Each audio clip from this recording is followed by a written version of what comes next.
All right, what's up, guys? It's Justin Kahn back at it with another Fractal Radio, where we go behind the scenes with the best game teams building blockchain games in the ecosystem right now. And today, I'm really excited to be joined by Clark and Bo from the Cinder project, here to tell you all about Cinder. So thank you guys for joining me, and welcome. Yeah, thank you for having us. I know, we're both on the road, so it's great of you to make some time for this. I've got to say, working with your team, it's been like watching Cirque du Soleil swing into action. And they've just jumped on everything, super organized, super well put together. So we're really looking forward to our mint next week with you guys. Thank you. Yeah, we're super excited about your guys' game and project, and kind of the expertise that you're bringing to this space. And so love to dive in there. And yeah, we're both at various places. I'm in a hotel conference room right now. You're in a Starbucks. So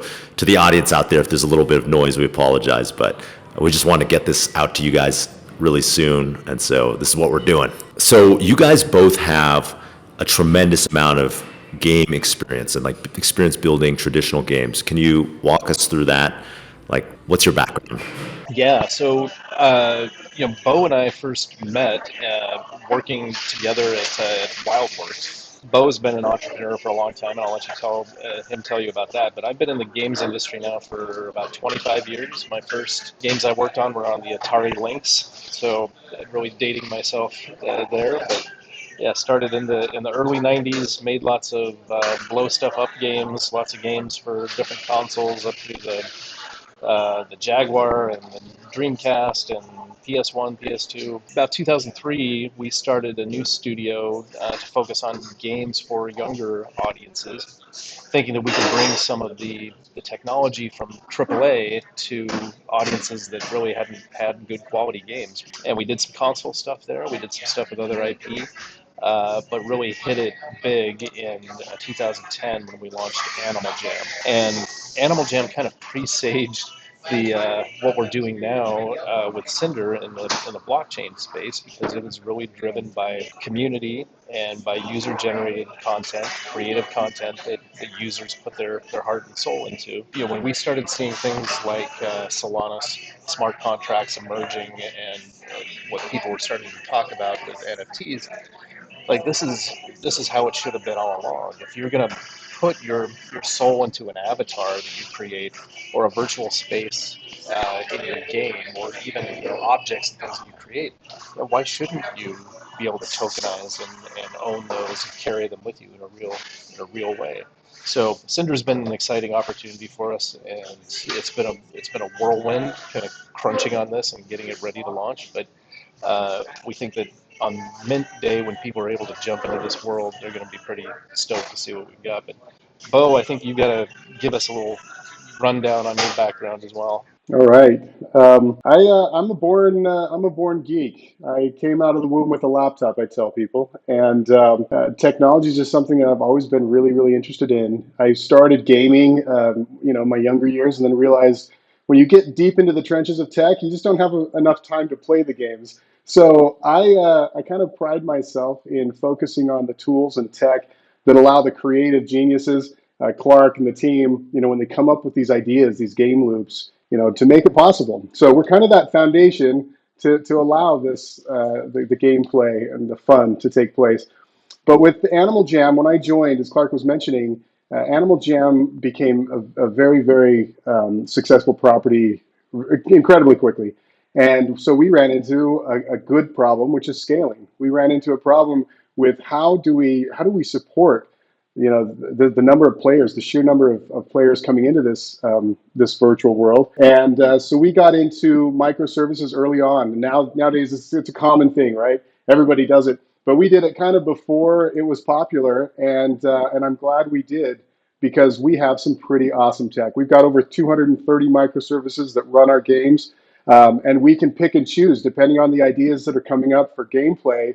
We can say, all right, we've got the service to take care of that, and plug it right into place. So a lot of really neat tech, again, that just makes games possible for us, and allows us to develop rapidly. Amazing. So tell us some of the ideas around creation and gameplay that were in Animal Jam that you're now bringing to the blockchain world with Cinder? Yeah, and this is where it gets exciting for us. So, having worked on a property now for a long time, where really a lot of the interaction that's taking place is people spending a lot of time creating an avatar that represents them, that they feel a personal connection to. Where we provide a lot of the building blocks of how you accessorize it, how you color it, um, texturing and everything else. But they're putting in the passion, right, and the creative energy into it. But they would create those things, and then they're cool. They could trade with other players to get stuff to buff them out further, and then we let them create levels in the game, essentially places that they could inhabit. And what we saw was the spontaneous role playing that takes place when players can go in and take an empty room that we give them and turn it into a restaurant or a nightclub or an art gallery or whatever, and then go around the world saying, "Hey, come check this out and come let's do some role play together in there." It's what you see happening spontaneously on playgrounds all the time. Is kids, grab other kids and say, "I'm a fireman and you're this," and they just jump into it, which is great for younger audiences. That's really cool. But we see that in MMOs as well. That people have a big investment in these characters. They build them up. They spend a lot of time, a lot of treasure building them up, and at the end of the day, they don't really have anything there. They can't get that final step of investment in it of actually feeling like it's there. So we had built a world that we'd spent a couple of years building over the last, what, I guess about 2 years now, that we've invested so far about $6 million in development of a world that was originally conceived to be kind of the adult version of Animal Jam, right? It was sort of where you went when you aged out of Animal Jam. And we put that into early access. We tested it. We refined all the systems in it. We built an avatar creator that is just phenomenally powerful, where we can take base models and turn them into the most fantastic things. But we weren't finding the right product market fit with it. And we kind of wondered where to take it from there. And that was when Bo became interested in blockchain technology. We started researching that, and we felt like, we've got an exquisite world here. We've got these fantastic technical systems that we've built, and we've got some great game mechanics planned out for it, but we don't have the right business model behind it. NFTs and blockchain technology offered us the business model that actually makes this world work. And that's ultimately, it's the ability to create and own things, trade them and sell them if you want. But it's also a play to earn mechanic that we've started architecting in the world. That's I don't. It's got some seeds of Pokemon in it. It's got some seeds of Monster Hunter in it. It's got some seeds of Tamagotchi training games. We're really excited to roll that out, but we want the community in there with us doing it. So we're opening up Cinder at a point where we're releasing this exclusive set of Avatar NFTs. You'll be able to, once the NFT's minted, you'll be able to jump in immediately, same day, into the world of Cinder, explore, meet other players, check it out, be part of the community, and start working with us on designing what comes next.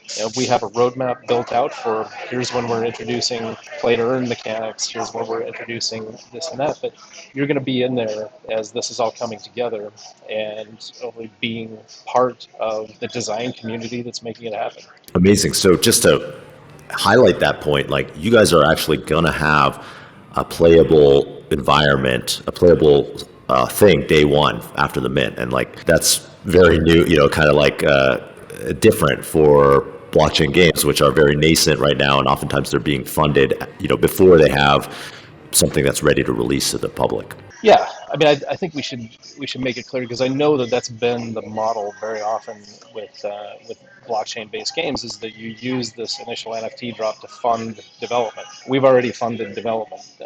We've already made a pretty significant investment in it You're 6 ourselves. million deep. Yeah.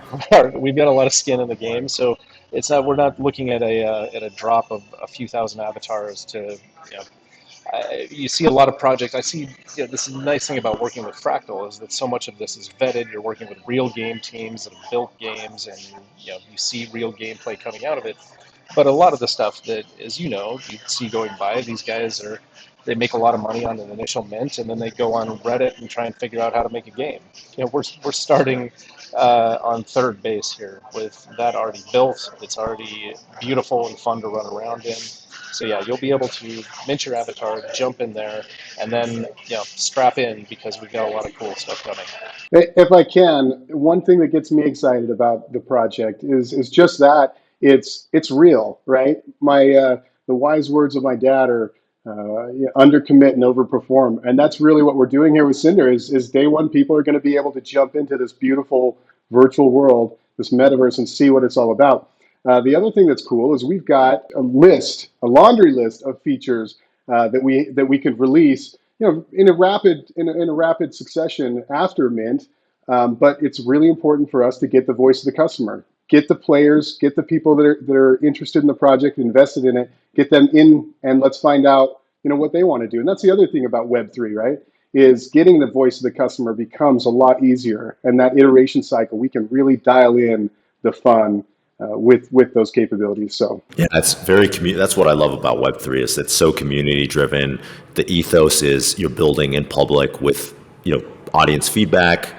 Obviously you have to parse that and distill that into real features, but it's fun. It's a different way to build games and really build anything. It's been pretty fun for us to do at Fractal. So tell us a little bit about the game itself. Like what's the gameplay? What are the mechanics? Like what type of game is this? Yeah. So when you first join this world on mint day, what you're going to find is what looks like an MMO world, but without a lot of the quests and tasks and things yet. You're going to find a social world where you can chat with people, you can make friends. We're going to hold live events in there over the first couple of months of the game being live. We'll do some fun NFT giveaways. We'll do some meetups with cool people like Justin Kahn, and Yeah, let's do it. it'll be a fun social world. But at the same time, we're going to be interacting with the community and kind of rolling out. Here's what comes next. What comes next is this monster hunting and capturing game where you are training these creatures that we're populating the world with. The different avatar characters have different affinities with different types of these monsters running around. If this sounds Pokemon-like, don't worry, it doesn't look like it. But so we've got a fun catching mechanic for you to capture these things, begin training them, and the idea being that you're gonna catch a lot of them. Not all of them are going to be ones that you want to keep, as you do with Pokemon. But occasionally you're going to find one that's really kind of badass and that you're excited about. And that's the one that you're going to want to take and go, okay, I want to customize how it looks. I want to put a cool tattoo texture on it, and I want to put a cool top hat and glasses and whatever. I'm going to make this thing look really cool and really unique. And if you come up with one that it's got stats that you like and you like the look that you've created for it, then you take it to the tokenizer in the game, which is a machine that will take this creature that you've customized and turn it into an NFT. So it's now tokenized. It's yours on the blockchain. You can sell it. You can trade it. You can keep it. You can continue building it up. That's sort of the model that we want to do. So imagine like a little bit of an edgier Pokemon, but with tokenized creatures that you can customize and change their look and make them look really cool, and affinities for the different types of avatars that are going to be in the game. Some fun training games around that, and ultimately, what's the fun of having monsters that you're training if you're not battling each other with them? So that's where we're going with it. So you'll be able to earn by battling creatures. You'll be able to earn by building up, tokenizing, and selling the creatures, and all that's going to roll out over the next couple of quarters worth of development. But we want to give you some utility to start with. We want to give you a taste of it immediately. So Bo came up with this concept that as soon as we've got everybody's avatars out, they've had a chance to look around the world, they've got a chance to get a feel for it. Let's give them a taste of the avatar customization features that are coming.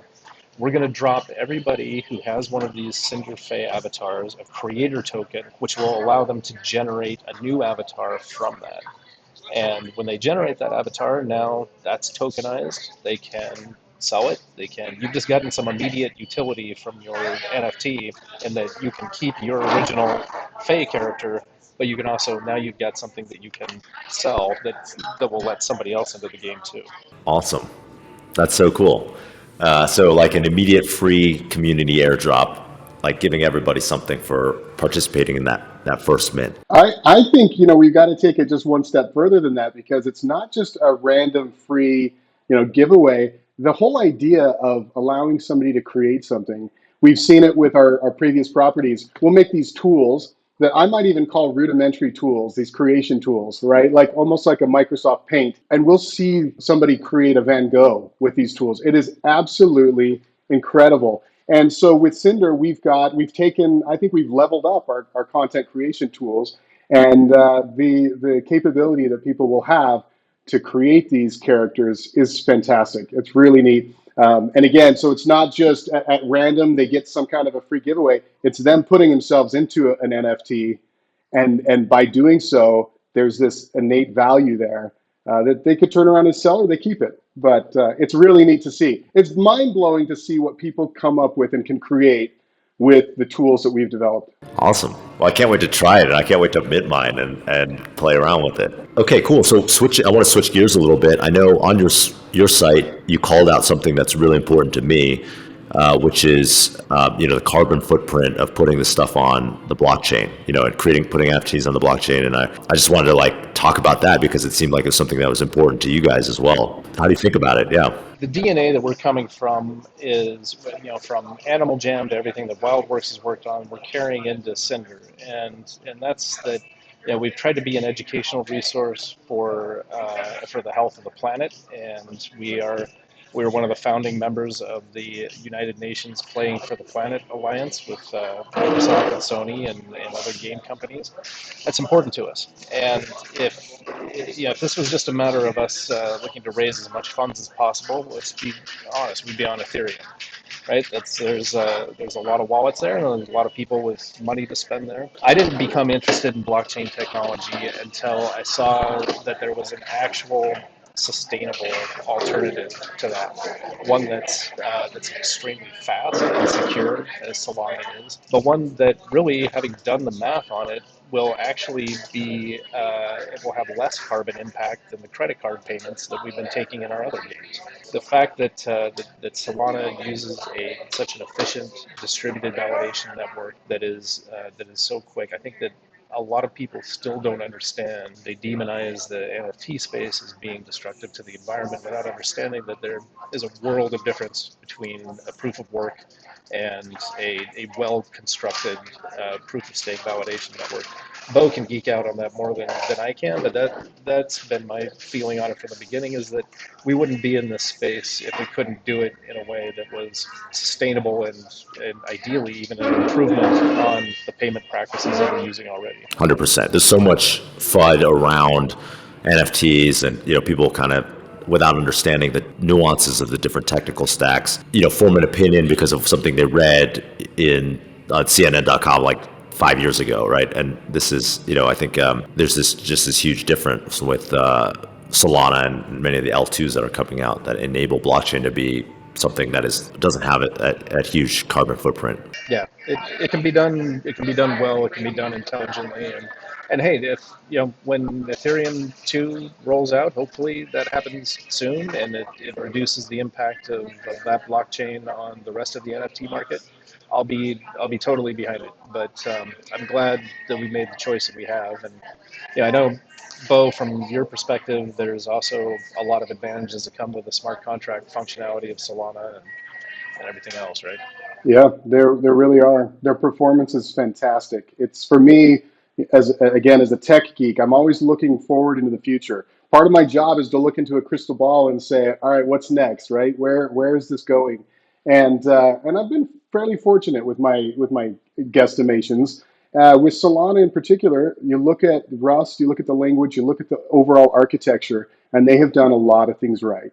There's still growing pains, and they're going to continue to get over some of those as the network, the actual cluster itself grows. But early on, with our goals and really just our environmental concerns, Solana was absolutely the right choice for us. We're going to also see, I think we're going to see, in the very beginning with blockchain, there's a lot of fragmentation. People wanted to set themselves apart, and there's a lot of things going on. We're going to see a consolidation effect taking place, I think, in the next year, where a lot of these people are learning from each other. We're learning what really does work, what's scalable, what's reliable, and they're going to start coming together. And I'm excited for that point.